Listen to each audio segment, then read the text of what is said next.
গ্রেপ্তারের দুদিন পর 1 সেপ্টেম্বর মা সাফিয়া বেগম খবর পান তার ছেলেকে নাখালপাড়া এমপি হোস্টেলে রাখা হয়েছে। অনেক কষ্টে ছেলের সাথে দেখা করার অনুমতি পান তিনি। টর্চার সেলে গিয়ে মা দেখেন তার সুঠামদের ছেলেটি নির্যাতনের চোটে দাঁড়াতে পারছে না, সারা শরীর রক্তাক্ত, চেনা দায়। মায়ের বুকে মাথা রেখে আজাদ সেদিন শিশুর মতো কেঁদে উঠেছিলেন। ফুপিয়ে ফুপিয়ে বলেছিলেন, মা ওরা আমাকে খুব মারে, মা আমি 2 দিন ধরে ভাত খাই না, কালকে যখন আসবা আমার জন্য একটু ভাত নিয়ে আসবা। ছেলের আকুতি সইতে পারেননি মা।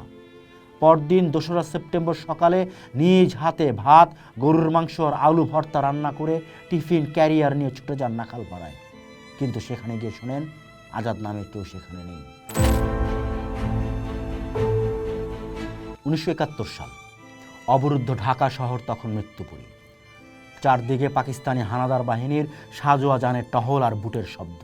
সেই অবরুদ্ধ শহরেই মৃত্যু ভয় উপেক্ষা করে ত্রাস সৃষ্টি করেছিল একদল তামাল তরুণ। তাদের দুর্ধর্ষ সব গেরিলা আক্রমণে দিশেহারা হয়ে পড়েছিল পাক বাহিনী। এই দলটির নাম ছিল ক্র্যাক প্লাটুন, আর এই প্লাটুনের অন্যতম এক দুঃসাহসী যোদ্ধার নাম মাকফরউদ্দিন চৌধুরী আজাদ। শুধু একজন বীর যোদ্ধা হিসেবে নয়, আজাদের গল্পটি বাংলাদেশের মুক্তিযুদ্ধের ইতিহাসে লেখা রয়েছে এক অসীম আত্মত্যাগ ও এক মায়ের বুক চেরা দীর্ঘশ্বাসের উপাখ্যানকে। শহীদ আজাদের পুরো নাম মাকফরউদ্দিন চৌধুরী। 1946 সালের 11 জুলাই জন্ম। তার বাবা ইউনুস চৌধুরী ছিলেন ঢাকার অন্যতম ধনাঢ্য ব্যবসায়ী। মা সাফিয়া বেগম। আজাদের বেড়ে ওঠা ছিল রূপকথার রাজপুত্রের মতো। পৈতৃক বিশাল বাড়ি, দামি গাড়ি আর প্রাচুর্যের কোনো অভাব ছিল না তার জীবনে।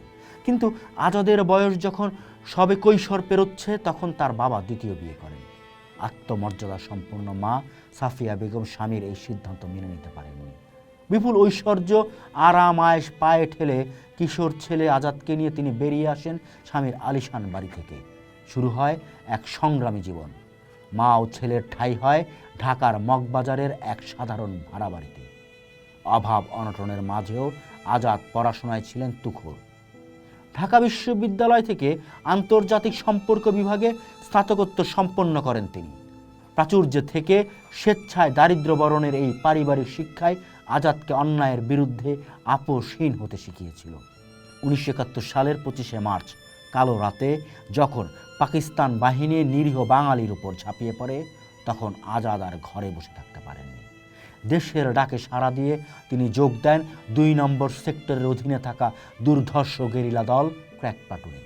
মগবাজারের দিলু রোডে আজাদের সেই ভাড়া বাড়িটি হয়ে ওঠে ক্র্যাক প্লাটুনের অলিখিত হেডকোয়ার্টার এবং অস্ত্রাগার।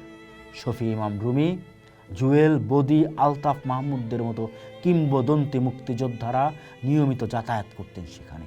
আজাদের মা সাফিয়া বেগম নিজের সন্তানের মতোই ভালোবাসতেন এই তরুণদের। তাদের জন্য নিজের হাতে রান্না করতেন আর রাত জেগে পাহারা দিতেন।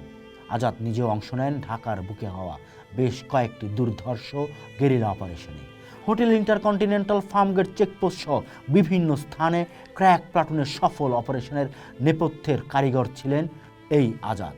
আগস্ট মাসের শেষের দিকে পাকিস্তানি গোয়েন্দারা ক্র্যাক প্লাটুনের বেশ কয়েকজন সদস্যের অবস্থান জেনে ফেলেন। 1971 সালের 29শে আগস্ট মধ্যরাত, মতান্তরে 30শে আগস্ট ভোর, চারদিক নিস্তব্ধ। এমন সময় পাকিস্তানি মিলিটারির একাধিক গাড়ি ঘিরে ফেলে আজাদের বাড়ি। সশস্ত্র অবস্থায় বাড়ি থেকে গ্রেপ্তার করা হয় আজাদকে। তার সঙ্গে সে রাতে ওই বাড়ি থেকে কয়েকজন বন্ধু আত্মীয়কে ধরে নিয়ে যায় পাক বাহিনী। একই রাতে ঢাকার বিভিন্ন স্থান থেকে ধরা পড়েন রুমি, বদি, জুয়েল, আলতাফ মাহমুদ ক্র্যাক সহ ক্র্যাক প্লাটুনের আরও অনেক সূর্য সন্তান। আজাদকে নিয়ে যাওয়া হয় তৎকালীন নাখালপাড়ার এমপি হোস্টেলের বর্তমান সংসদ ভবন এলাকার কাছাকাছি কুখ্যাত এক টর্চার সেলে। নাখালপাড়ার সেই টর্চার সেল আজাদের উপর চালানো হয় অমানসিক নির্যাতন। থাবায় থাবায় উপড়ে ফেলা হয় হাতের নখ, বুটের আঘাতে থেতলে দেওয়া হয় শরীর। কিন্তু শত অত্যাচারেও আজাদের মুখ থেকে ক্র্যাক প্লাটুনের কোনো গোপনীয় তথ্য বা সহযোদ্ধাদের নাম বের করতে পারেনি জল্লাদেরা। গ্রেপ্তারের 2 দিন পর 1 সেপ্টেম্বর মা সাফিয়া বেগম খবর পান তার ছেলেকে নাখালপাড়া এমপি হোস্টেলে রাখা হয়েছে। অনেক কষ্টে ছেলের সাথে দেখা করার অনুমতি পান তিনি। টর্চার সেলে গিয়ে মা দেখেন তার সুঠামদের ছেলেটি নির্যাতনের চোটে দাঁড়াতে পারছে না, সারা শরীর রক্তাক্ত, চেনা দায়। মায়ের বুকে মাথা রেখে আজাদ সেদিন শিশুর মতো কেঁদে উঠেছিলেন। ফুপিয়ে ফুপিয়ে বলেছিলেন, মা ওরা আমাকে খুব মারে, মা আমি 2 দিন ধরে ভাত খাই না, কালকে যখন আসবা আমার জন্য একটু ভাত নিয়ে আসবা।